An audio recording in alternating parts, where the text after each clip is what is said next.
I am completely guilty of believing that there's always something that we can do to improve our own state. I'll always believe that because I don't think that we were meant to break.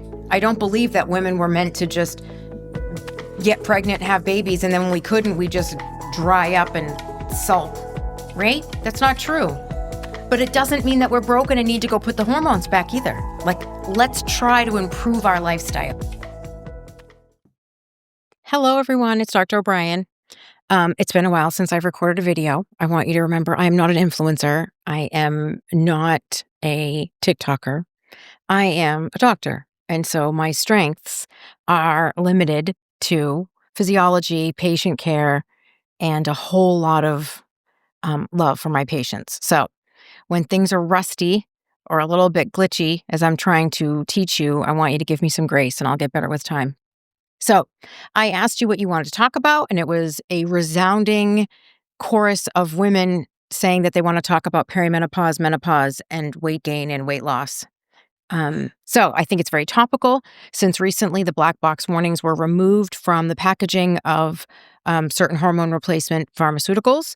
And the media handled that like, oh, we finally care about women. And it was the answer to all of our prayers. And I am an outlier in my community of functional medicine physicians because I don't see it that way.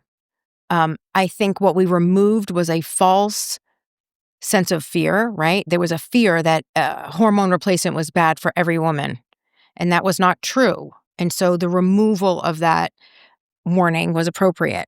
However, hormone replacement therapy is not indicated or necessary or safe for every woman either. It needs to be a decision that is made between you and your physician in light of your family history, your own medical history, your own risk, and your symptoms and why you're taking it. So let's define some terms. First, perimenopause are the years leading up to when you have not had a period for 1 year. At that moment, it's been a year, I am in menopause. It's a point in time. And then all of the time after that, you are in postmenopause. You're postmenopausal. You have gone more than a year without your period, and now your life goes on. So I would like to mention to every woman or man who has a mother, daughter, sister, wife, friend, right? But certainly any woman who has not yet entered that perimenopausal phase, I would love for you to listen because the time to act is before you're in those perimenopausal years having symptoms, because there's plenty you can do. So let's think about this. Every woman on earth goes through menopause or ovarian senescence because whether you are 25 and you had an ovarian torsion and your ovary was removed, or you had cancer and your ovaries were removed, or you had premature ovarian failure, and for whatever reason, your ovaries stopped making your reproductive hormones. Or you happen to be, let's just say 52, just pull the number out of the air.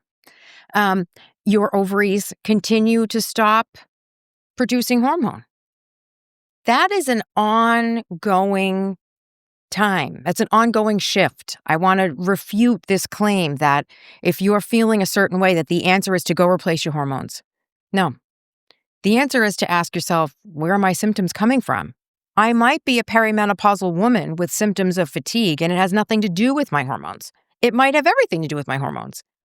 So I want you to have a medical professional partner who helps you navigate and figure out, where am I? What is this? What should I do? What can I do? What are my options? What's safe? Because informed consent is where it's at. If a woman, a patient of mine, chooses hormone replacement, I don't judge that. If a woman does not want to do hormone replacement, I don't judge that. Anyone who wants to be in the driver's seat of their health is my best friend because we're just two people and I happen to know some stuff. So I'm going to tell you everything I know. I'm going to know you, love you, respect you, abide by your guiding values, and we're going to figure out how to get you to the best health that you want. So what does that mean for hormones?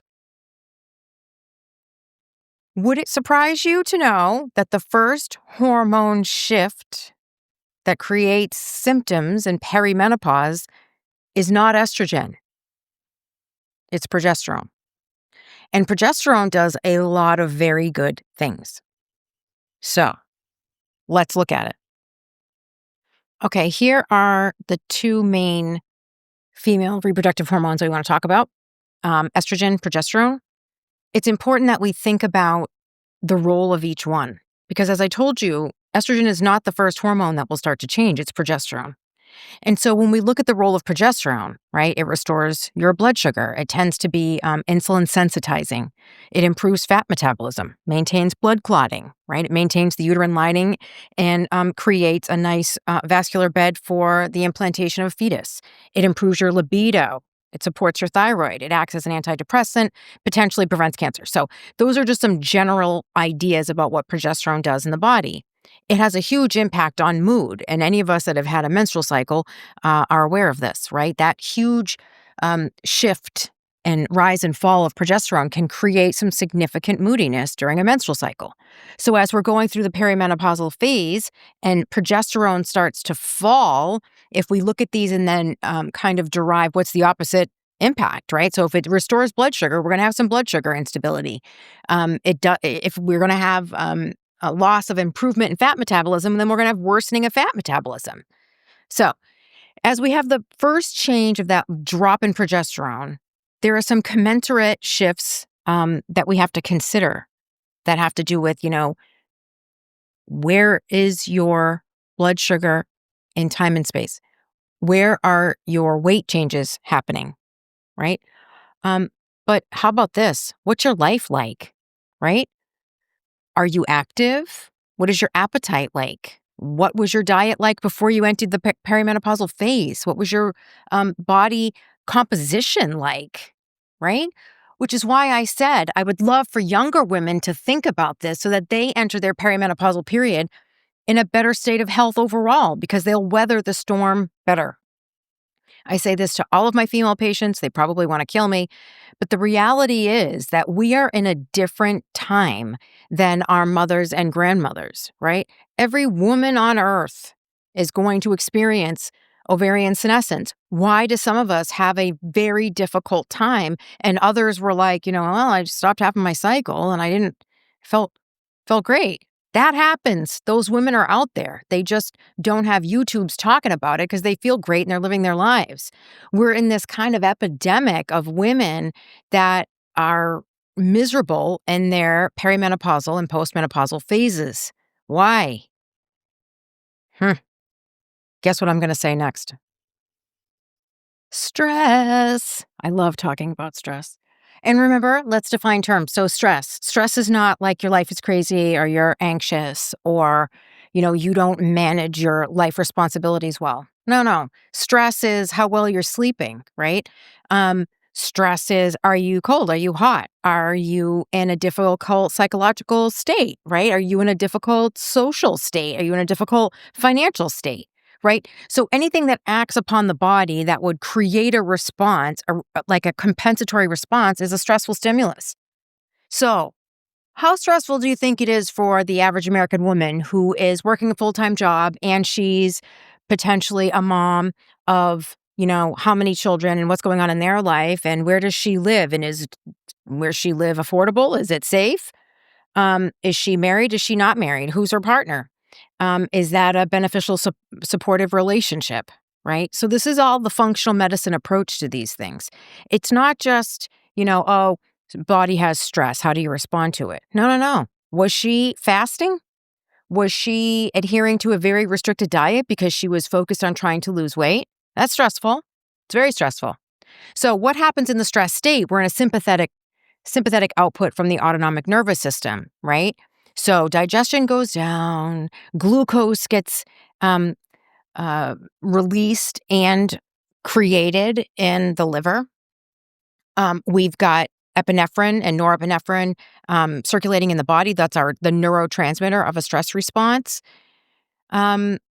And then, what happens when we're in a relaxed state? That's the parasympathetic state, right? How often are we over here in rest and digest, where our heart rate is lower and our breathing is more deep and slow, and we're digesting well, and our motility through our gut is better. So we're having regular bowel movements and we're eliminating the way that we should.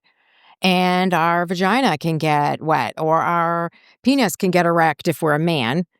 But in terms of women, right, if we're in this stressed state, we're adding trouble. We're adding cortisol because cortisol is the hormone um, that responds to a sympathetic state. So in a stress state, cortisol goes up.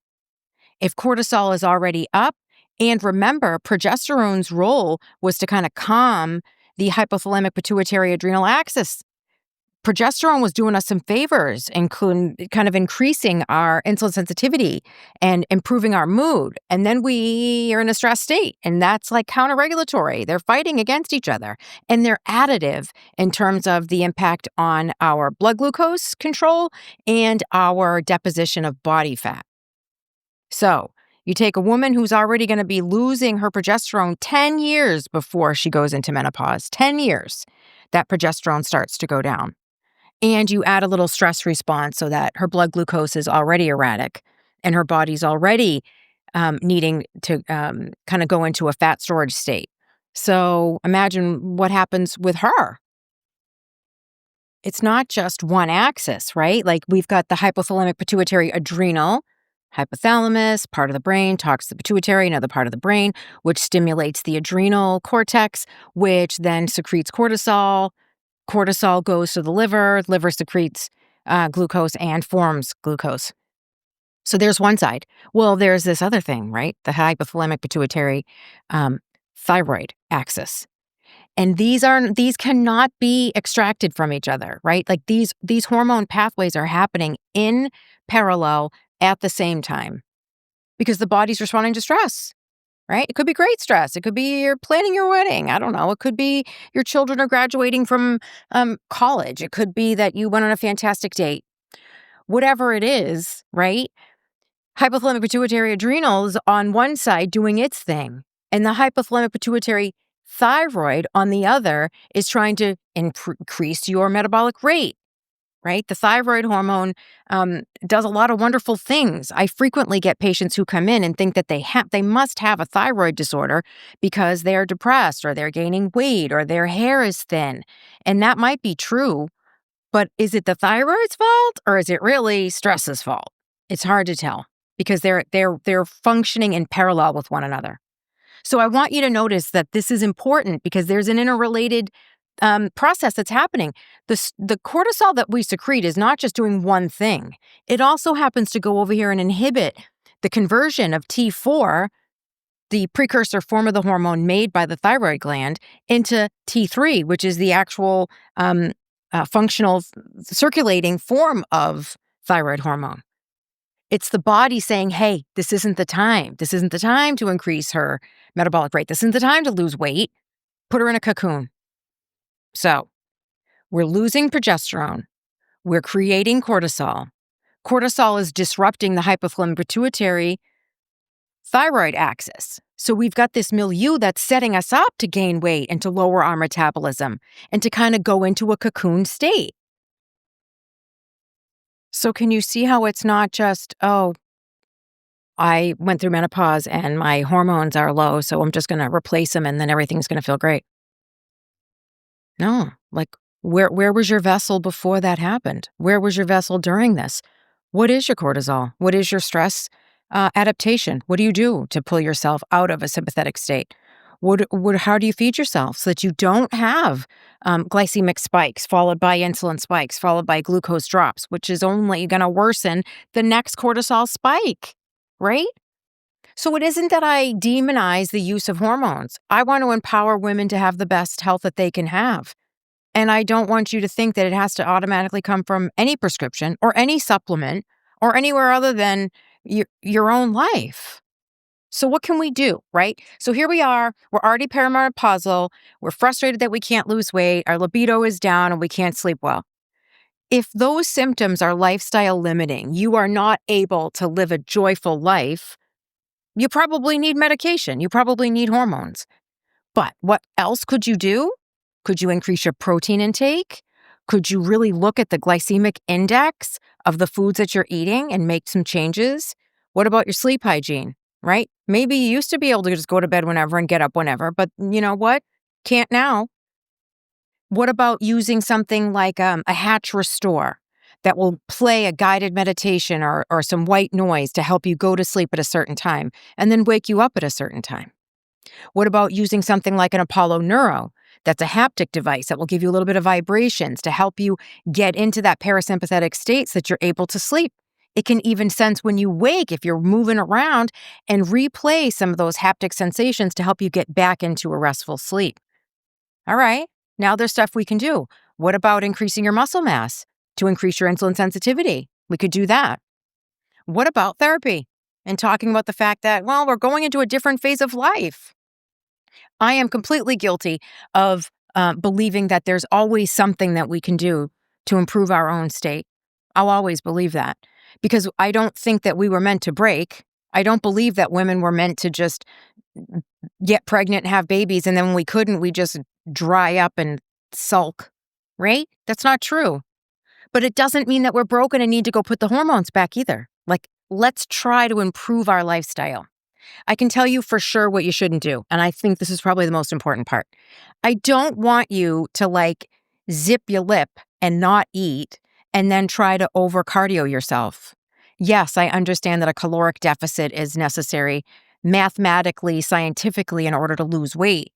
But if you deprive yourself and you increase your output, right, you're putting yourself into such a negative balance that cortisol is going to rise and it's going to fight you. You've got to tell your body, I love you, I'm feeding you, I am hydrating you, I'm moving you, I embrace you as you are. I embrace the next phase of my life where I am no longer a woman that reproduces, right? What is my purpose in this phase of life? Is it different? Am I having a crisis with that? I probably need to talk about that if I am. So I hope any of this was useful. But for the vast majority of us, the answer really is look at what we eat. Look at what we say to ourselves. How are we resting? Are we actually in a state of recovery and parasympathetic frequently in the day that is commensurate with how much of our day we spend in fight, flight, performance, delivery? With love.